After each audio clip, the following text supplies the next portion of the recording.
Hello, everyone.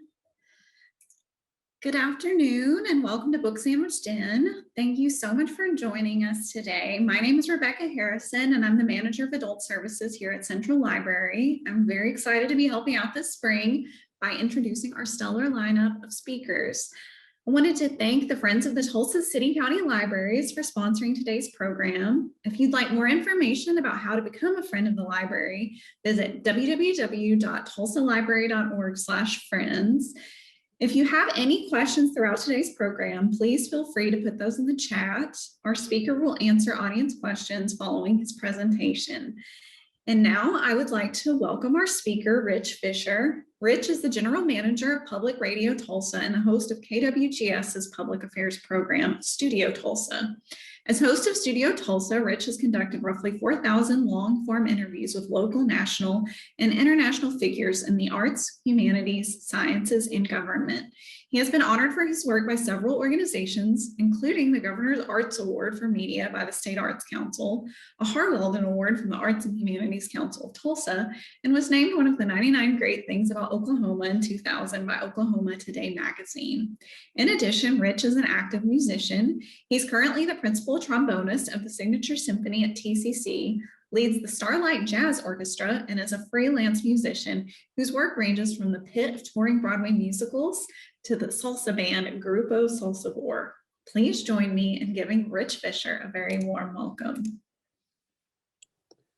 Thank you very much, Rebecca. Can everybody hear me okay?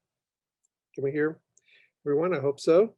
By the way, right now I am an inactive musician, like so many other musicians around our community. Well, I'm here to talk about the book, The Address Book, What Street Addresses Reveal About Identity, Race, Wealth, and Power. It's by Deirdre Mask.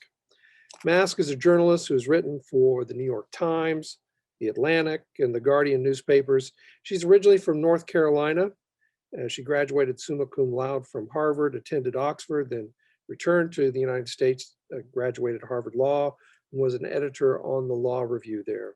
She's done some teaching at Harvard and London School of Economics, where she now lives. And the first time I ran into her was an article that I read several years ago about how interesting the NPR reporter names are. And it was a nice little interesting article. But more recently, I read an article that was perhaps the basis of this book. And it looked at how in West Virginia, in many places in rural West Virginia, until just the last decade or so, they didn't have addresses. So this begs a question. What is the importance of a street address in the 21st century? In a day and age of email, when most of the mail we get is junk mail, what is the importance of an address?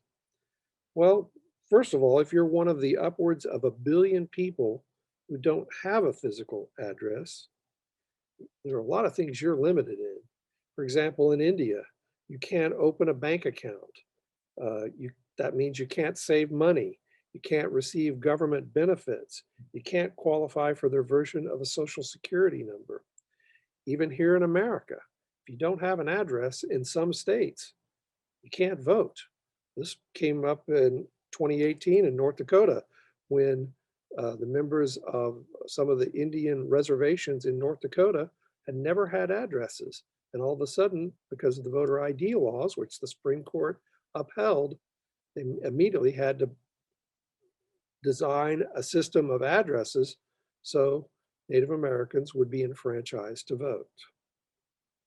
This book, The Address Book, follows along a number of books I've read over the years, but the author that really strikes my memory is Mark Kurlansky. He wrote several books on salt and paper, which have stuck with me. And this book follows that same formula. It uses everyday device, like the idea of an address, to tell stories in history, cultural geography, sociology, politics, and economics over a whole range of history. And if you are looking for another book in addition to the address book, um, you should definitely check those books out because they're very fascinating. You wouldn't think SALT would be, just like you might think the address is not really a compelling uh, subject matter, but both authors make the subject very, very interesting. So how did this book originate? Mass writes that for her, the interest began with a birthday card she sent from her home. At that time, she was living in the west of Ireland to her father in North Carolina.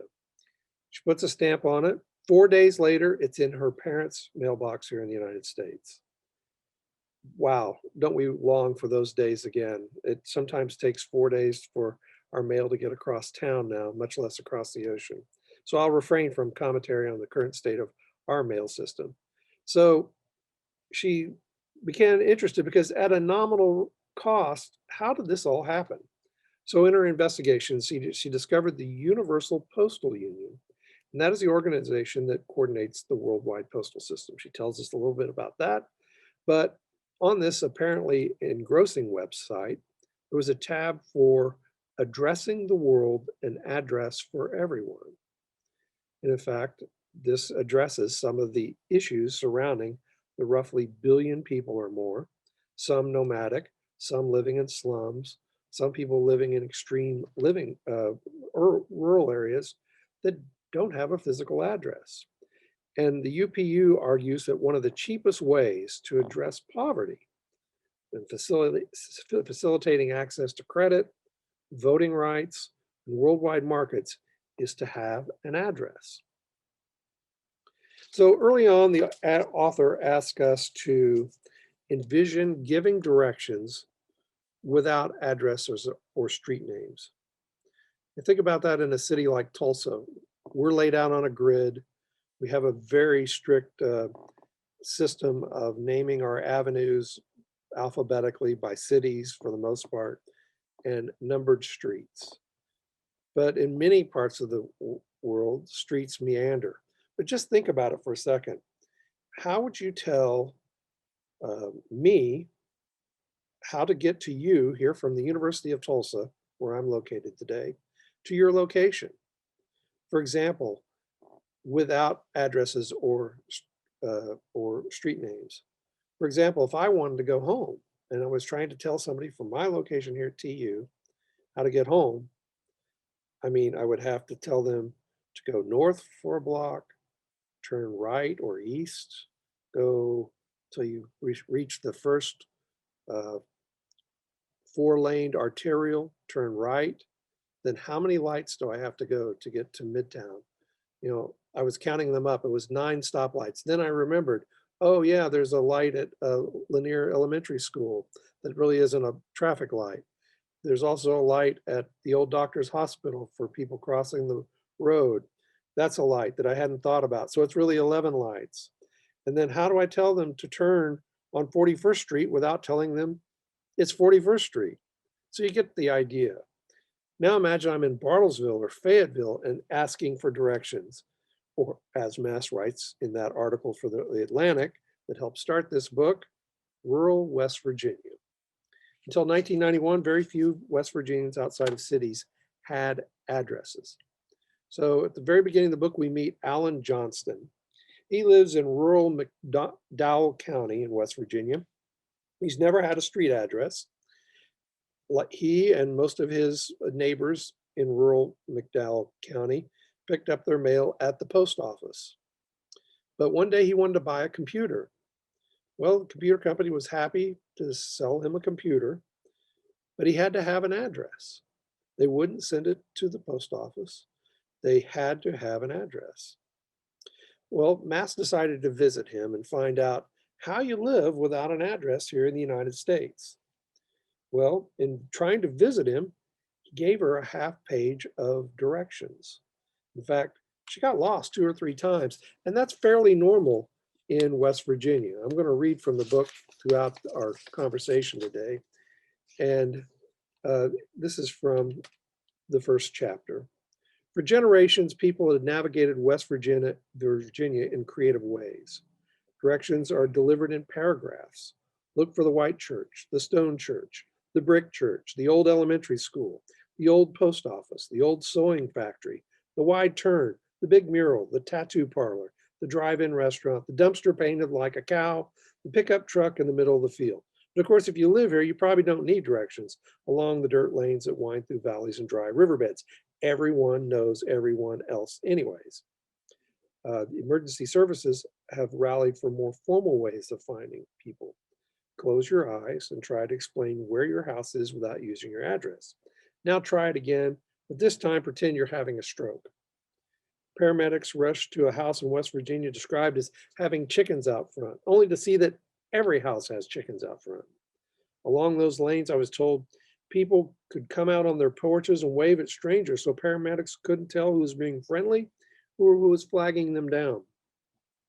Ron Sereno, a firefighter in Norfolk, population 429, explained how he would tell frantic callers to listen for the blare of a truck siren.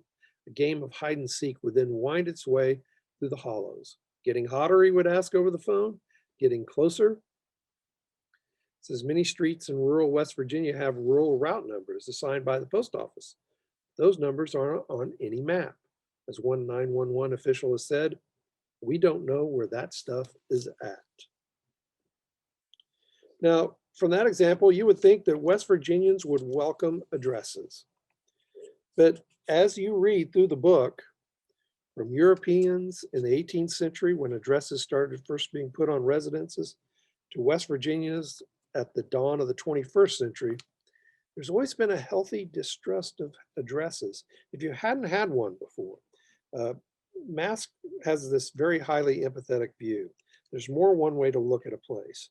In rural West Virginia, it's that tight-knit community that binds that community together to think, in some people's case, they don't need an address.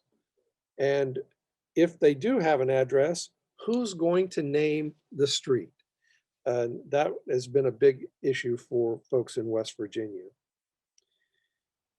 She describes communities that draw maps to find places, but one in which streets don't matter, but structures do. This is the case in Tokyo. There's another chapter on Tokyo where, other than the main thoroughfares, just a few streets, there are no names of streets. In fact, there's a large drawing culture to show people how to get around. But when people draw the maps, they draw the places, then finally the roads or paths to reach them. Compare that to Americans. We immediately draw a road, crossroads, a system of lines to show you how to get to your location. Well, the book takes us on a big geography tour in various continents, various cities in Europe and the United States to tell a variety of stories, again, on a wide scale of history, sociology, geography, about addresses. And the first chapter begins in Kolkata, India. We often know that as Calcutta. And the NGO Addressing the Unaddressed. This organization is devoted to giving homes in the slums something called a GO code. This is a 9-digit string of numbers and letters linked to a GPS location. Of course, Calcutta, like all of India, has been deeply scarred by the colonial process in which, frankly, colonial masters really didn't care about the people that lived there. It was more important for the places where they lived to be named, not necessarily the places in the case of Calcutta where the people living in the slums may not have clear ownership of where they live. They're squatting. Those places have never been named. So I'm going to read from the book again. This gives you a sense of what this NGO is up against. These GO codes, again, are a 9-digit string of numbers and letters linked to the site's GPS location. The string of numbers were a bit unwieldy, but naming the streets or even decided what passed as a street in the dead-end lanes of the slum was time-consuming and fraught with politics. For now, numbers would have to do. The slums have more serious needs than addresses: sanitation, sources of clean water, healthcare, even roofs to protect them from monsoon. But the lack of addresses was depriving those living in the slums a chance to get out of them. Without an address, it's nearly impossible to get a bank account. Without a bank account, you can't save money, borrow money, or receive a state pension.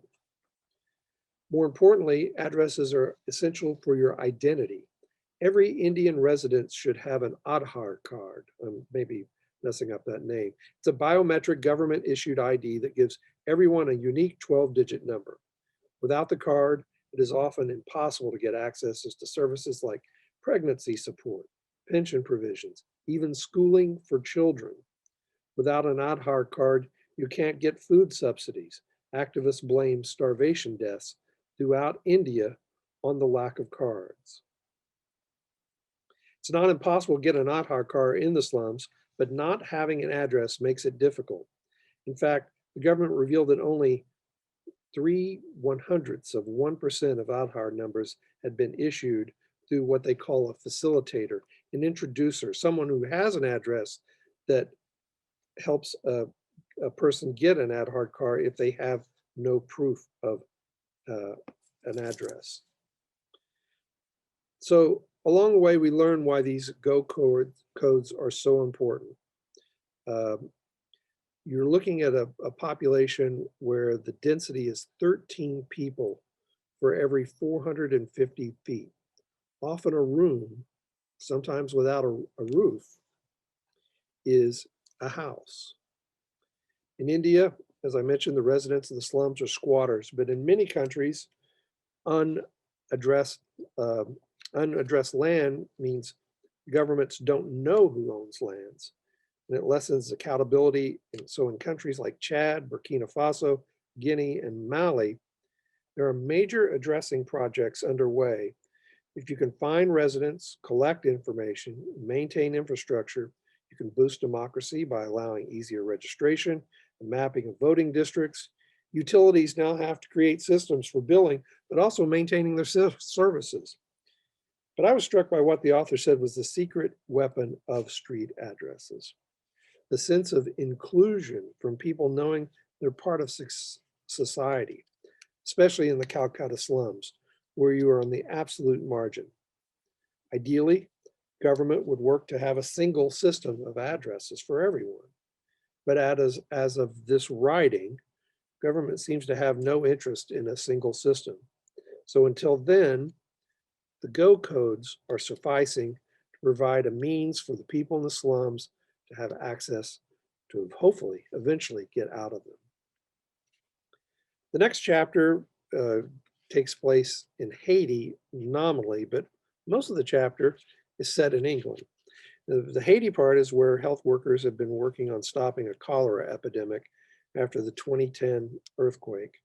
But most of the chapter focuses on the first time a doctor used addresses to pinpoint a cholera outbreak.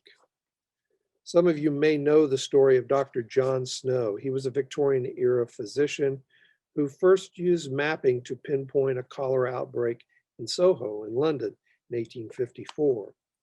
Snow was convinced from his association with previous outbreaks that the disease was caused by contaminated water, which went against medical conventional thinking at the time. But in his work in this particular outbreak, he was aided by the General Register Office. In 1837, began recording births and deaths. In 1765, London ordered all houses to be numbered.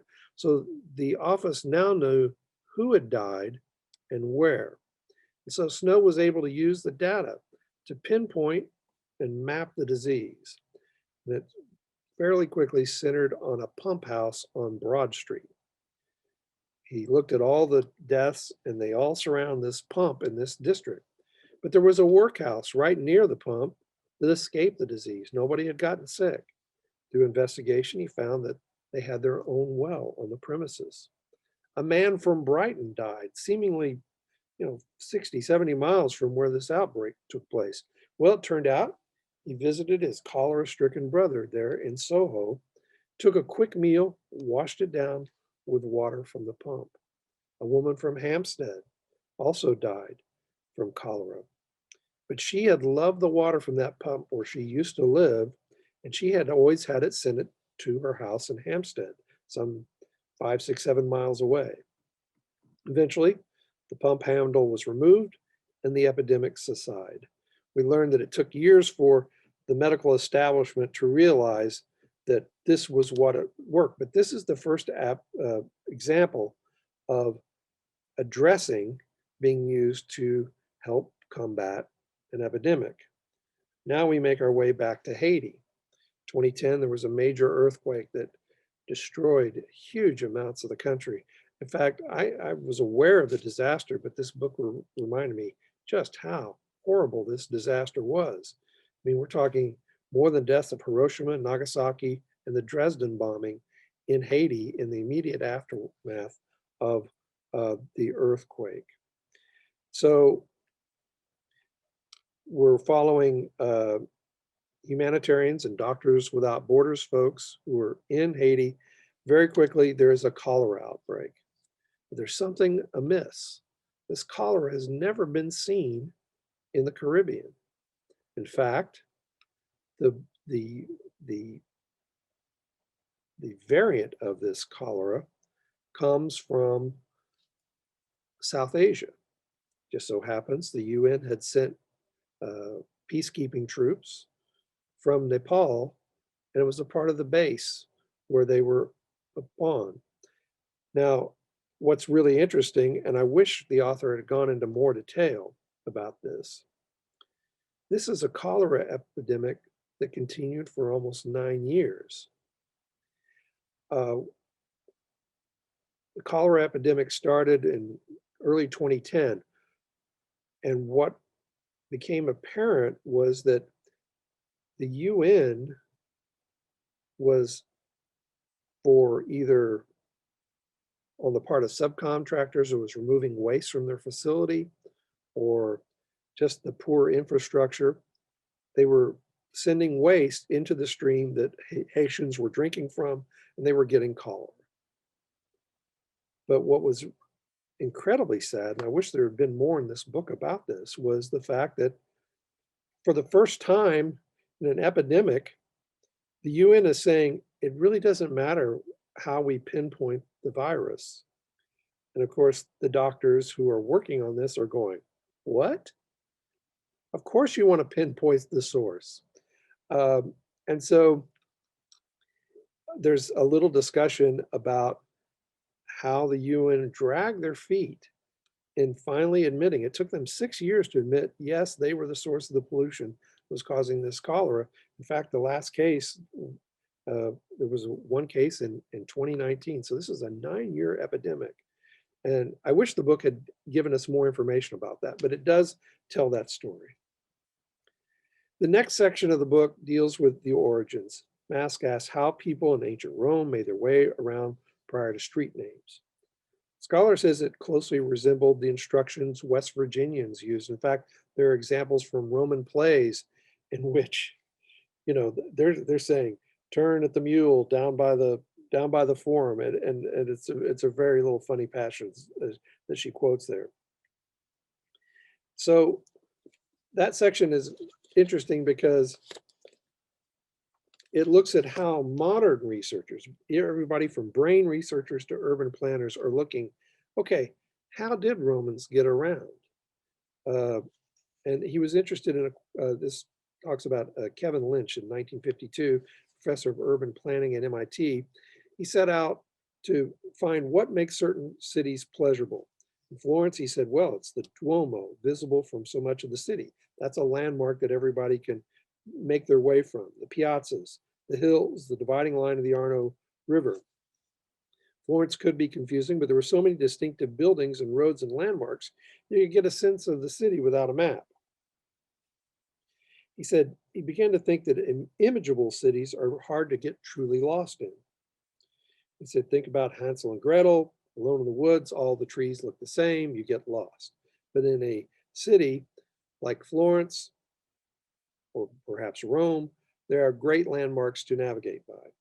But not every city can be Florence. So this is a very interesting little piece. I I'm hearing something here in the background, but I'll just keep going. So Lynch sent volunteers out into to 3 cities, Boston, Jersey City, and Los Angeles, to study how ordinary people saw their city. The researchers interviewed residents, described their city's distinctive aspect, and drew their own mental maps. Well, in Boston, their maps were robust. The organized patrician architecture of Beacon Hill, the golden dome of the Senate House, the long Charles River, the spread of the Common, the mix of colonial and modern architecture all made strong impressions. People that led out Jersey City, on the other hand, was so boring that volunteers had little to sketch on their map, except the awesome views of the New York skyline. Excuse me. When residents were asked what was special about their city, a question Bostonians had answered so vividly, most Jersey City residents couldn't think of anything. Says this is really one of the most pitiful things about Jersey City. There isn't anything, if anyone came away from a far place, that I could say, oh, I want you to see this. It's so beautiful. Los Angeles interviewees described their city as spread out, spacious, formless, and without sinners. It's as if you were going somewhere for a long time. One subject told Lynch, when you go there, you discover there was nothing there after all. Isn't that fun writing? From this, we go on to learn how streets get their name. I think I'll leave it to you to read on your own, but the first section is set in London. It begins with the origin of Grope Lane, which originally had another name between Grope and Lane. Needless to say, this whole section examines English street names in a way that seems like adolescent boys. It's funny, it makes you snicker, but I'm just going to leave it to your imagination. The next section is in Vienna and what house numbers teach us about power. House numbers came around in the, I guess, early middle 18th century. And Mass quotes Anton Tautner, a historian at the University of Vienna, and one of the world's leading experts on house numbers. He says, house numbers were not invented to help you navigate the city or receive mail. They were designed to make you easier to tax, imprison, or police. Excuse me 1 second.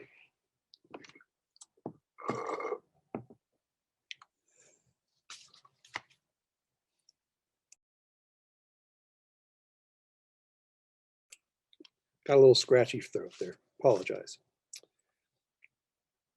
As I mentioned, Tautner said the house numbers were not invented to help you navigate the city or receive mail.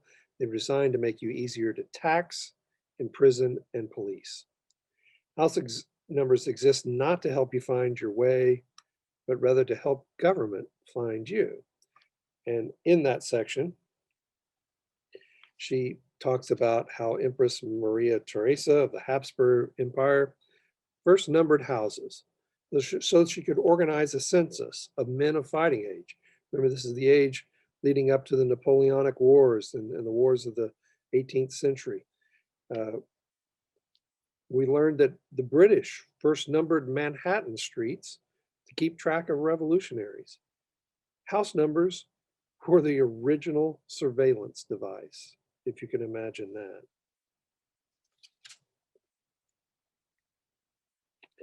I'm going to read again from the book. The state has to understand its society, to identify its subjects before it could do anything to shape it. Before house numbers, the dark shuttered houses and unmapped streets hid the population away. In books, we read words. In cities, we read street names and house numbers. Before they addressed houses, governments were blind to who their people were. House numbers gave them eyes. And what would happen when the state could finally see? from that little beginning, she tells the story of a French police officer, Jacques-François Guillotet, who wrote a book called the Memoires sur la Réformation de la Police de France. In the 18th century, he outlined a radical plan to keep tabs on every citizen of Paris, a plan that would compile detailed files on every man, woman, and child in the city. The papers would be kept in a kind of spinning mechanical filing cabinet, a series of giant wheels, 36 feet in circumference, that would not only hold the files, but also allow clerks to access the information quickly. It was quite literally big data. But the plan required a radical rethinking of Paris, then teeming with people, often crammed in serpentine slums. How can Rolodex work without a number on each card? Guillotet's plan divided Paris into numbered quartiers, eradicated duplicate street names, required street names to be prominently displayed on stone plaques. Every street, every house, every stairwell, every floor, every flat, every horse would be numbered. Now, the book did not receive any lasting recognition. It was not implemented by the police administration. We're not even sure if the king ever saw it. But it remains a remarkable achievement, not just because his ideas were original, but also because his ideas very quickly began to seem so unoriginal. Few read his work, but independently, complex street addressing systems appeared all around the world. He saw himself as an inventor, but he really was a fortune teller. He prophesied a new kind of government, a government that, for better or worse, cares where you live.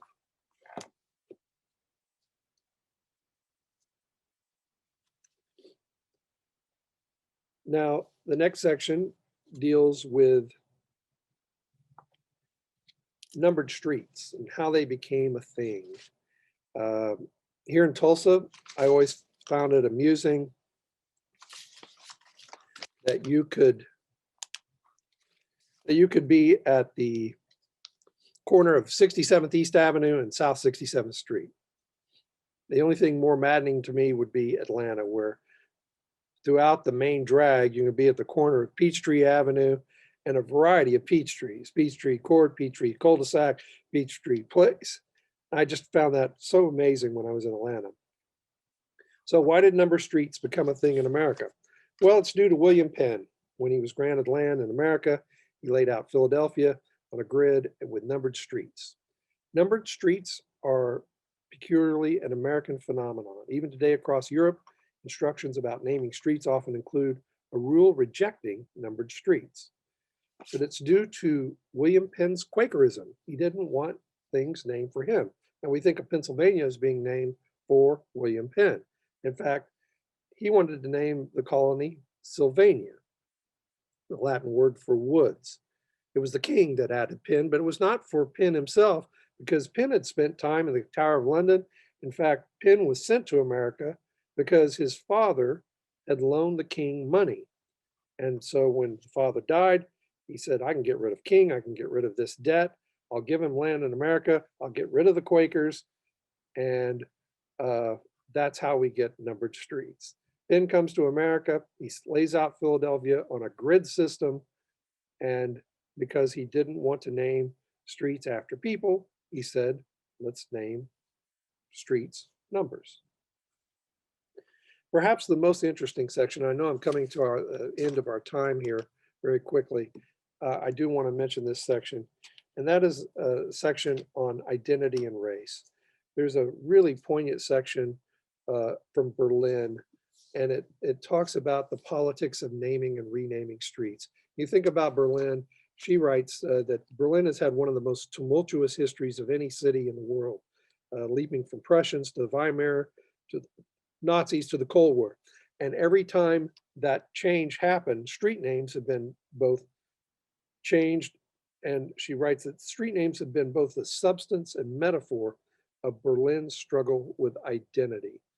And is a very poignant section. I know we're coming to the end. I just want to read it very quick.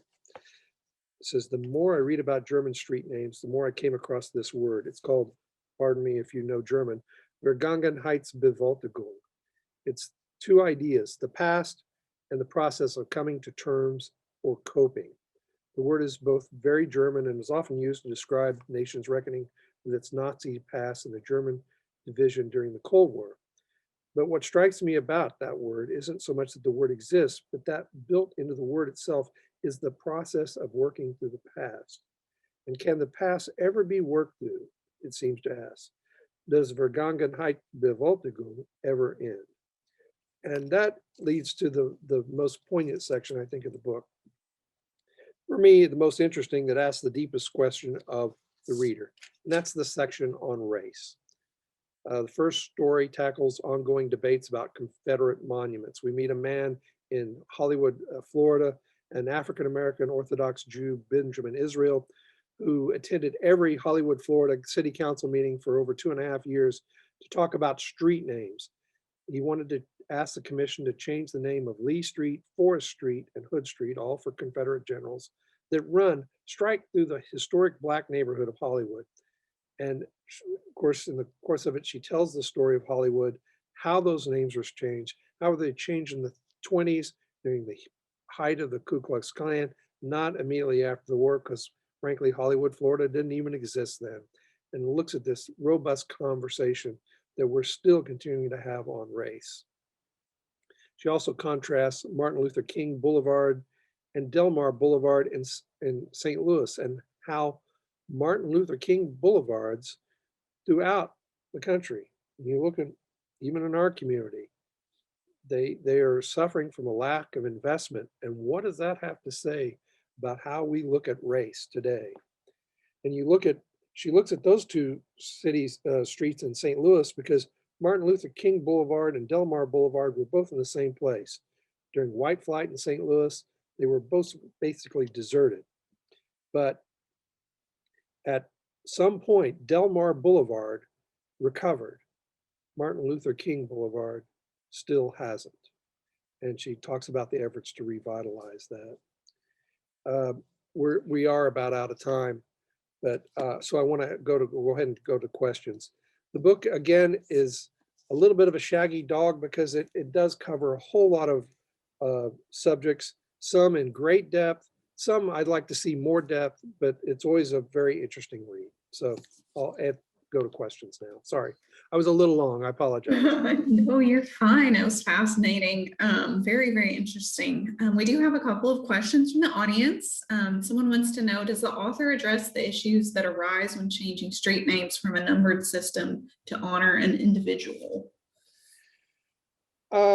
Yes, it does talk about that. The whole idea of renaming streets are very provocative. I was struck by our own sort of renaming debates here in Tulsa. If we talk about the old Brady Reconciliation Way, Brady, of course, our interim name was Matthew K. Brady. It was interesting that in Hollywood, Florida, a city councilor said, well, could we just take one R out of Forest for Nathan Bedford Forrest, and we'll just call it Forest, as in woods. And Benjamin Israel, who's the champion of that section, says, yeah, why don't you just take that knife out of my back a little bit and twist it? Yes, changing names of streets are completely fraught. Giving streets names are completely fraught. I was talking about West Virginia at the beginning. They all of a sudden had to name roads that had never been named before. And you see examples of, well, I'll just be frank about it. One street got a name Cougar Lane because there was a very nice looking woman. I mean, it's really hideous, the things that go into naming streets, and all the politics that are involved in naming streets. There's a number of stories throughout the book that look at this. Wow. Yeah, I guess street names are just one of those things that we all take for granted. It's just like, it just happened. It's always been that. You don't think about all of the intricacies and the grievances that might go into what a street's name is or was. Let's see. Somebody wants to know if you have any personal street name stories. Personal? No, that would be a question for the author, I think. I'm just reading the book. I can tell you that I know a little bit about the changing nature of streets. I grew up west of Sand Springs. When I first moved there, my address was 1601 South 168 West Avenue. And then they said, no, that's not really a street, because we were out in the unincorporated part of the county. So I was Route 2, Box 463. And then I was Route 2, Box 648. And then I was Route 3, Box 648. And eventually we were route back to 1601 South 168 West Avenue. So I actually had a street address.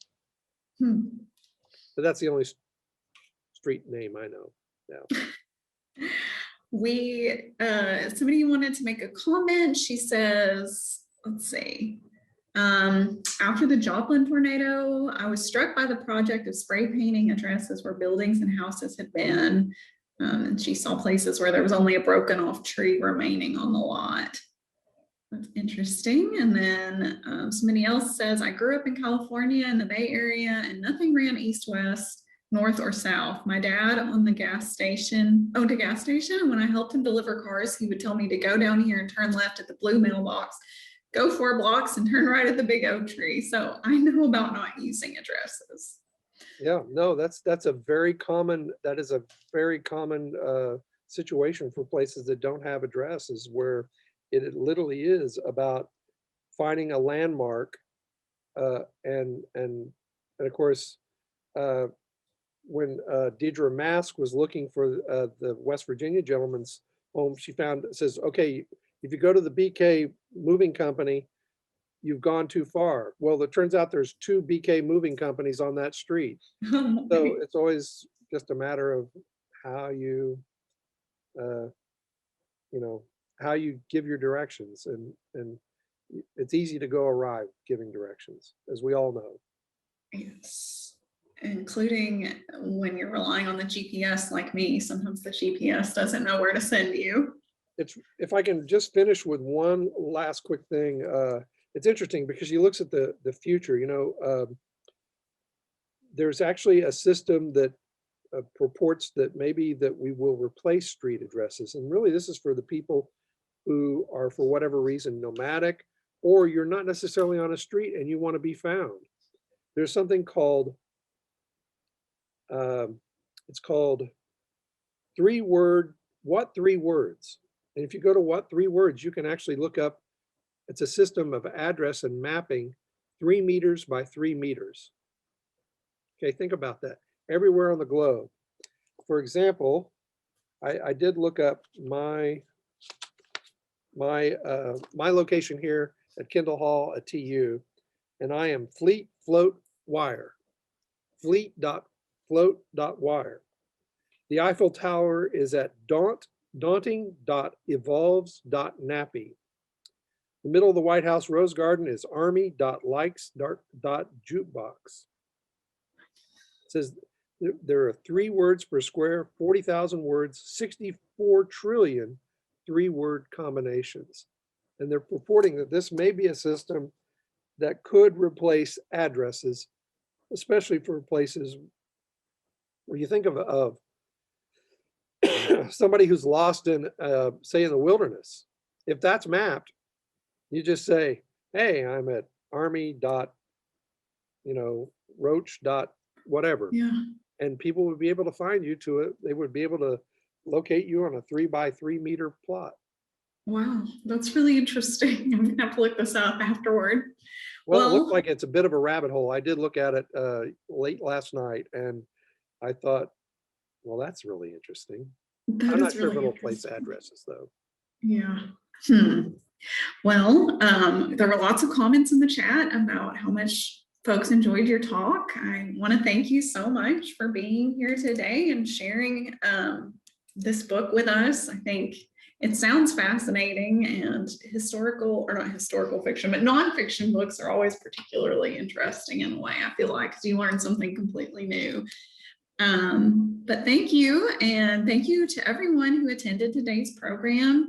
I hope you'll join us for next week's program as well. The series is ongoing, and I hope everyone has a lovely day. Thank you so much, Rich. Thank you. Thank you. It's been a pleasure.